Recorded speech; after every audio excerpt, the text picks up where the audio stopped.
नमस्कार साथियों, मैं पंकज सिंह आप सभी लोगों का स्वागत करता हूं आपके अपने परिवार टारगेट विथ होनी पर। उम्मीद करता हूं कि सभी लोग स्वस्थ होंगे, मस्त होंगे। चलिए आज हम लोग प्रैक्टिस सेट नंबर 3 करेंगे। चलिए हम चलते हैं आज के अपने पहले क्वेश्चन की तरफ।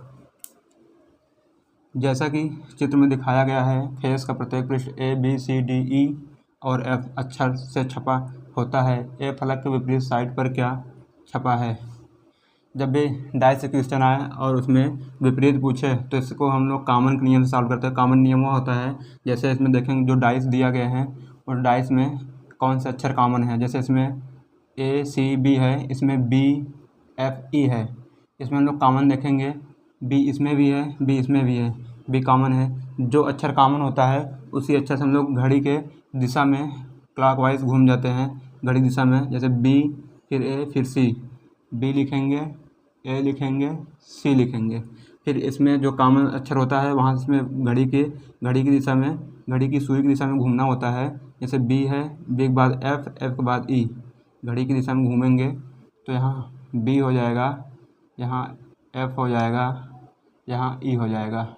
अब हमें इनका विपरीत अक्षर प्राप्त हो चुका है, विपरीत अक्षर इसमें प्राप्त हो चुका है। जैसे B, A का विपरीत F हो जाएगा, C का विपरीत E हो जाएगा, ठीक। और B का विपरीत जो अक्षर इसमें नहीं होगा वही इसमें इसका विपरीत होगा। जैसे A B है, A है, C है, F है, E है, इसमें और कौन सा अक्षर है, A B C D है, तो इसका B का विपरीत D हो जाएगा। इसमें क्या पूछ रहा है, A के फलक विपरीत, A के फलक विपरीत A का विपरीत F होगा। जिस विकल्प में F होगा वह हमारा राइट आंसर होगा। विकल्प नंबर A इसका सही आंसर है। क्वेश्चन नंबर अगला, A B की एक मात्र बेटी है और जिसकी पत्नी C है। D C का पुत्र है। C का A के बच्चों के बीच क्या संबंध है। यह रक्त संबंध क्वेश्चन है। जब भी रक्त संबंध क्वेश्चन पूछे तो सबसे पहले इसको हम लोग प्रश्नानुसार इसको सॉल्व करेंगे। A B की एक मात्र बेटी है। A जो है B की बेटी है तो B यहाँ हो जाएगा, B की बेटी है A बेटी हो गई, ये बेटी हो गई B की। A B की एकमात्र बेटी है और जिसकी पत्नी C है, तो ये B के लिए बोल रहा है, जिसकी पत्नी C है, C इसकी पत्नी हो जाएगी B, तो ये प्लस मतलब ये हो जाएगा, ये पुरुष है और ये महिला, पत्नी को माइनस दर्शाएंगे, पुरुष को प्लस दर्शाएंगे। तो ये बेटी हुई तो ये प्लस हुई, बेटी हुई तो ये माइनस हुई। और इसमें आगे देखेंगे, जिसकी पत्नी C है, D C का एक पुत्र है, D C का पुत्र है, C का ये पुत्र हुआ D C का पुत्र हुआ, ये पुत्र है, लड़का है, तो ये प्लस हो जाएगा। ये बेटी है, ये पुत्र है, तो ये दोनों आपस में भाई बहन हुए, भाई बहन हुए। अब आगे क्वेश्चन क्या कह रहा है, C का A के बच्चों के बीच क्या संबंध है। C का A के बच्चे, A ये है, A के बच्चे यहाँ हो जाएंगे, इसके यहाँ बच्चे हो जाएंगे, ये बच्चे हो जाएंगे। अब इसमें क्वेश्चन ये पूछ रहा है, C का A के बच्चों के बीच क्या संबंध है। ये बेटी के जो बच्चे होंगे, C संबंध पूछ रहा है, ये A की माता है, तो इनके बीच संबंध नानी का संबंध होगा। क्या होगा, नानी का संबंध होगा। इसमें नानी या ग्रैंड मदर दिया गया है, दादी को नानी भी कहा जाता है, इसलिए इसका राइट आंसर विकल्प नंबर A बिल्कुल सही आंसर इसका है।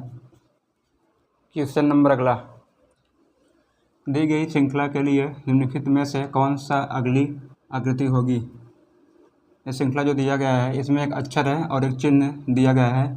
इसमें हम देखेंगे इसमें लॉजिक क्या है। सबसे पहले ये यहाँ पे जेड है, बीचों बीच यहाँ पे जेड है, फिर यहाँ पे साइड में आ गया है, यहाँ से उठ के यहाँ इसमें आ गया है सेकंड वाली आकृति में। मतलब ये 45 डिग्री वामावर्त घड़ी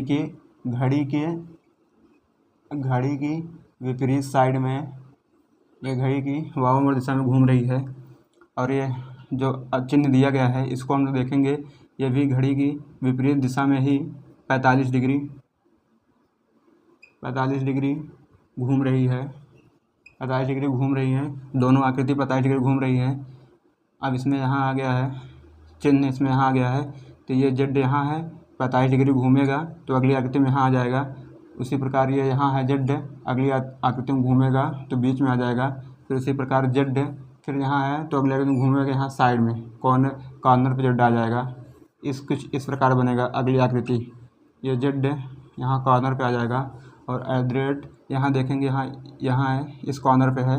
45 डिग्री घूमा तो यहाँ बीच पे आ गया है, फिर 45 डिग्री घूमा तो इस कॉर्नर पे आ गया है, फिर 45 डिग्री घूमा तो यहाँ आ गया है, बीच में आ गया है, फिर 45 डिग्री यहाँ घूमा तो इस कॉर्नर पे आ गया है, और फिर 45 डिग्री घूमेगा तो ये इस कॉर्नर पे आ जाएगा, यहाँ बीच में आ जाएगा।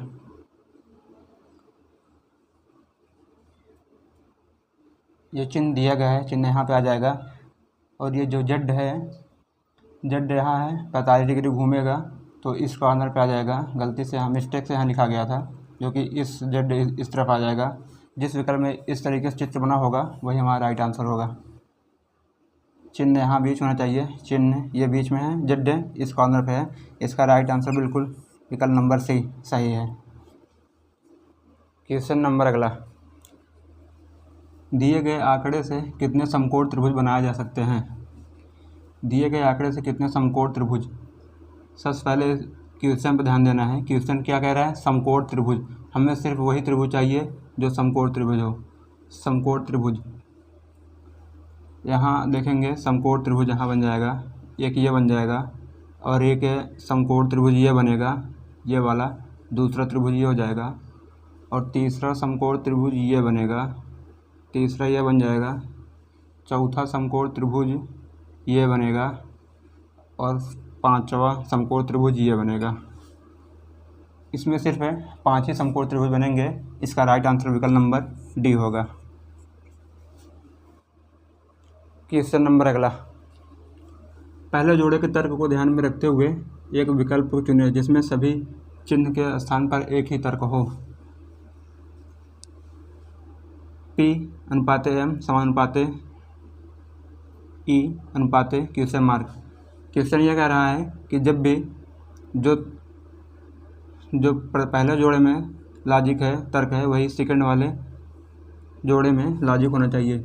जब भी अंग्रेजी वर्णमाला क्रम के अक्षर आए तो सबसे पहले इनका हम लोग क्रम आसान रख लेंगे। P 16 पे आता है, M 13 पे आता है, E 5 पे आता है। अब इसमें देखेंगे इसमें लॉजिक क्या है।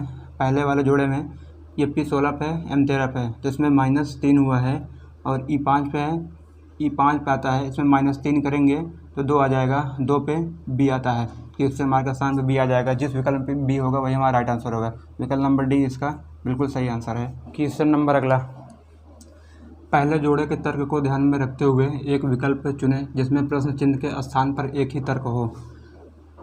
हमें सबसे पहले यह जो पहला जोड़ा दिया गया है इसमें तर्क ढूंढना है, लॉजिक ढूंढना है। जो सेम लॉजिक इसमें हो पहले जोड़े में, वही सेम लॉजिक इसमें भी होना चाहिए।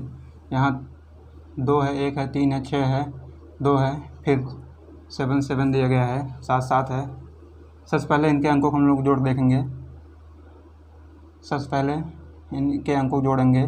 2 1 3, 3 3 6, 6 6 12, 12 2 14। इन सभी को जोड़ेंगे, इनके अंकों को जोड़ेंगे तो ये 14 आ जाएगा। अब इसके अंकों को हम लोग जोड़ लेंगे, 7 7 14, तो ये 14 अनुपात 14 हो गया है। अब सेम इसको हम जोड़ लेंगे, 4 1 5, 2 7, 3 10 और 18। इन सभी को जोड़ देंगे, सभी अंकों को जोड़ देंगे तो 18 प्राप्त हो जाएगा। 18 प्राप्त हो जाएगा। तो हमें यहाँ क्वेश्चन मार्क के स्थान पे 2 डिजिट वाला संख्या वो चाहिए जिसको जोड़ने पे 18 प्राप्त हो जाए। 6 6 जोड़ देंगे 12 हो जाएगा, 8 8 जोड़ देंगे 16 हो जाएगा, 5 5 जोड़ देंगे 10 हो जाएगा। तो ये 9 और 9 जो दिया गया है 99, इसको जोड़ेंगे, 9 + 9 करेंगे तो ये 18 हो जाएगा। ये 18 अनुपात 18 आ जाएगा। तो यहाँ क्वेश्चन मार्क के स्थान पे 99 इसका राइट आंसर होगा, विकल्प नंबर डी। क्वेश्चन नंबर अगला, एक लड़की का परिचय देते हुए महेश ने कहा वह मेरे भाई के पिता की इकलौती बेटी है। लड़की महेश से कैसे संबंधित है। प्रश्नानुसार हम लोग इसको सॉल्व करेंगे। ये महेश हो गया यहाँ पे, महेश।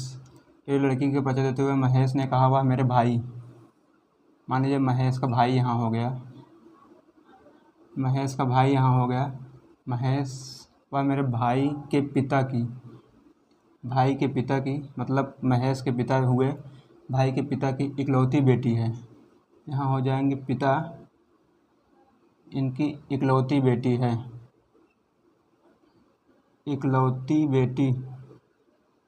बेटी हो जाएगी। यहाँ पे हो जाएगी इकलौती बेटी है। लड़की महेश से कैसे संबंधित है, महेश से और लड़की भी संबंध पूछ रहा है, तो भाई के पिता हुए तो पिता की पुत्री बहन होगी, इसलिए महेश और जो लड़की है इसके भी संबंध भाई बहन संबंध होगा। इसका राइट आंसर विकल्प नंबर डी। किसी दिए गए चित्र की छवि पद्धति को पूरा करने के लिए सही विकल्प का चयन कीजिए। यहाँ हम देखेंगे कि विकल्पों में से कौन सा इसका सही विकल्प है। सबसे पहले इसमें देखेंगे कि ये जो दिया गया है ये वाला खाना पहला वाला, इसमें इस तरीके से लाइन है, एक खड़ी लाइन है, फिर एक ये इस तरीके से लाइन है, तो इसको भी उसी तरीके से बनाएंगे, ऐसे हो जाएगा। फिर ये इस तरीके से बन जाएगा और ऊपर वाली जो लाइन आ रही है सीधी लाइन, ये सीधी लाइन ऐसे हो जाएगी। फिर यहाँ ये षष्ठभुज दिया गया है, इसको बना लेंगे, षष्ठभुज को बना लेंगे, बीच में गोलाकार। जिस विकल्प में इस तरीके से बना होगा वही हमारा राइट आंसर होगा। विकल्प नंबर ए नहीं है, विकल्प नंबर बी इसलिए नहीं है क्योंकि ये पूरा नहीं दिया गया है। विकल्प नंबर सी इसका बिल्कुल सही आंसर है। विकल्प नंबर डी इसलिए इसका आंसर नहीं होगा क्योंकि ये लास्ट में ये इधर का छोटा सा डंडा जो दे दिया गया है, लाइन खींच दिया गया है, इसलिए ये गलत है। इसका राइट आंसर विकल्प नंबर सी होगा। क्वेश्चन नंबर अगला, एक विशेष कोड भाषा में WRAP को 23, 18, 116 के रूप में लिखा जाता है। TEXT शब्द उस भाषा में कैसे लिखा जाएगा। सबसे पहले इसमें देखेंगे लॉजिक क्या है।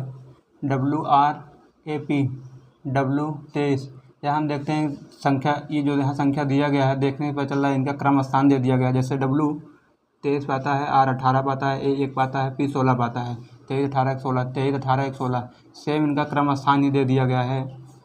उसी प्रकार TEXT इनका क्रम स्थान रख देंगे, हमें राइट आंसर प्राप्त हो जाएगा। T 20 पे आता है, E 5 पे आता है, X 24 पे आता है, T 20 पे आता है। इस विकल्प में 20, 5, 24, 20 होगा, वही हमारा राइट आंसर होगा। 20, 5, 20, 20, 5, 20, 5, 24, 20। इसका राइट आंसर विकल्प नंबर डी बिल्कुल सही आंसर है। क्वेश्चन नंबर अगला, दी गई आकृति में कितनी सरल रेखाएं हैं। सरल रेखाएं जब भी पूछे तो इनको हम लोग एक एक इनकी रेखाओं को सरल गिन लेंगे। जैसे 1, 2, 3, 4, 5, 6, 7, 8, 9, 10, ये 11, ये वाली 12, ये 13 और ये वाली रेखा 14। टोटल इसमें कुल 14 सरल रेखाएं हैं। इसका राइट आंसर विकल्प नंबर डी होगा। चलिए हम चलते हैं आज के अपने अंतिम क्वेश्चन की तरफ। निम्नलिखित विकल्पों में से सही विकल्प का चयन करें जो एक पूर्ण वर्ग बनता हो। यदि आप 5 में से 3 चित्र चुनते हैं, यहाँ 5 चित्र दिया गया है, 5 में से हमें सिर्फ 3 चित्रों का प्रयोग करके एक पूर्ण वर्ग बनाना है। तो सबसे पहले हम लोग देखेंगे पहला, दूसरा, तीसरा, चौथा, पाँचवा। ये त्रिभुज दिया गया है, ये चौथा वाला तो बिल्कुल प्रयोग नहीं होगा वर्ग बनाने में। तो बचते हमारे पास पहला, दूसरा, तीसरा और पाँचवा बचता है। 4 जिसमें होगा निकाल देंगे। 4 पहले में इससे नहीं बनेगा, 4 दूसरे वाले में इसमें नहीं बनेगा और डी में भी 4 है, नहीं बनेगा। अब बचता है पहला, हम लोग बना दे लेंगे 1, 3, 5 को लेकर। 1 को अगर हम लोग लेंगे तो इस तरीके से दिया गया है ये चित्र, ये ऐसे है, फिर ऐसे हो गया है पहला। फिर तीसरा देखेंगे, ये तीसरा है, तीसरा ये हम लोग लेंगे ऐसे है, फिर ये ऐसे है, फिर यहाँ से ये ऐसे घूम के ऐसे है, ऐसे घूमते हुए ऐसे है, फिर ये ऐसे है, और ये पांचवा वाला यहाँ से ये ऐसे है, ये ऐसे है, और ये ऐसे है। बिल्कुल सही। पहला और तीसरा पांचवा लेकर एक पूर्ण वर्ग बन जाएगा। इसका राइट आंसर विकल्प नंबर सी है। इसी क्वेश्चन साथ ही प्रैक्टिस सेट नंबर 3 यहीं पर समाप्त होता है। वीडियो अगर अच्छी लगी हो वीडियो को लाइक कीजिए, शेयर कीजिए, चैनल को सब्सक्राइब कीजिए। जय हिंद साथियों, मिलते हैं हम लोग नेक्स्ट क्लास में।